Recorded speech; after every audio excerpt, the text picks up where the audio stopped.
வணக்கம். இன்னைக்கான காணொளி மீன் வறுவல் குழம்பு. இதுக்கு அரை டீஸ்பூன் உப்பு, அரை டேபிள் ஸ்பூன் மிளகாய்த்தூள் போட்டு மீன் அதில் போட்டு நல்லா பிசைஞ்சு எடுத்து வச்சுக்கிறணும். அடுத்து வறுக்கிற ப்ராசஸ். ஷாலோ ஃப்ரை தான் பண்ண போகிறேன். அதனால தோசை டவாவில் எண்ணெய் ஊற்றி வச்சாச்சு. எப்போவும் மீன் வறுக்கிற மாதிரி 2 சைடும் போட்டு வறுக்கணும். திலாப்பியா மீன், அதனால் நடுவிலலாம் அவ்வளோவா முள் இருக்காது. ரொம்ப ரொம்ப சாஃப்டான மீன். வறுக்கிறது தான் டேஸ்ட்டாக இருக்கும். சாதாரண மீன் குழம்பை செஞ்சு சாப்பிட்றது அவ்வளோவா இஷ்டப்படலை. அதனால தான் இந்த ஒரு முயற்சி. மீன் வறுவல் தயார். இப்போது மீன் வறுவல் குழம்புக்கான வேலைகள் மட்டும்தான் செய்ய வேண்டியது இருக்குது. அதுக்கு ஒரு வாணலி எடுத்து அதை நல்லா சூடு பண்ண வச்சுட்டு, கொத்தமல்லி 2 டேபிள் ஸ்பூன், மிளகு 4 டீஸ்பூன் போட்டு அது ரெண்டையும் நல்லா வறுக்கணும்.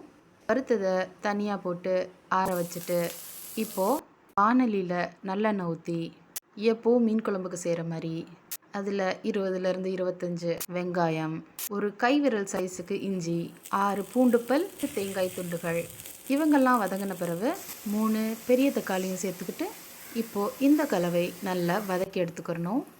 இப்போது இந்த கலவையும் ஆற வச்சுட்டு, ஏற்கனவே ஆற வச்சிருக்கிற மல்லியையும் மிளகையும் சேர்த்து பொடியாக அரைச்சி எடுத்துக்கிறணும். இப்போது அந்த வெங்காய தக்காளி கலவை நல்லா ஆறியிருக்கும். அதையும் இது கூட சேர்த்து நல்லா விழுதாக அரைச்சி எடுத்துக்கிறணும். மீன் வறுவல் குழம்புக்கு தேவையான கலவை தயார். அடுத்து வாணலியில் கொஞ்சம் நல்லெண்ணெய் சேர்த்து கடுகு வெந்தயம் போட்டு அது கூட கருவேப்பிலையும் சேர்த்து 1 டேபிள் ஸ்பூன் மிளகாய்த்தூளையும் சேர்த்து நல்லா வறுத்தெடுத்துக்கிறணும். இப்போது அரைச்சி வச்சுருக்க அந்த விழுதையும் சேர்த்து 2 கப் தண்ணி, எடுத்து வச்சுருக்கிற புளி தண்ணியையும் சேர்த்து தேவைக்கேற்ப உப்பு, மஞ்சள் தூள் இதெல்லாத்தையும் சேர்த்துட்டு, அடுத்து பச்சை மிளகா காரத்துக்கேற்ப சேர்த்துக்கோங்க. எல்லாத்தையும் போட்டு இந்த கலவை நல்லா கொதிக்க விடணும். கொதித்த பிறகு நம்ம ஏற்கனவே வறுத்து வச்சுருக்கோம் இல்லையா மீன், அந்த துண்டுகளையும் சேர்த்து 5 நிமிஷம் சிம்மில் வச்சு விட்டுட்டா நம்மளோட மீன் வறுவல் குழம்பு தயார். சோறுக்கும் வறுத்த மீன் குழம்புக்கும் அவ்வளோ சுவையாக இருந்துச்சு.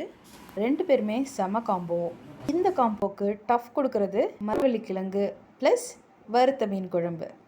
சாப்பாட்டு பிரியர்களுக்கு எல்லா காம்போவுமே பெஸ்ட்டு தான். நன்றி. Take care. பாய்.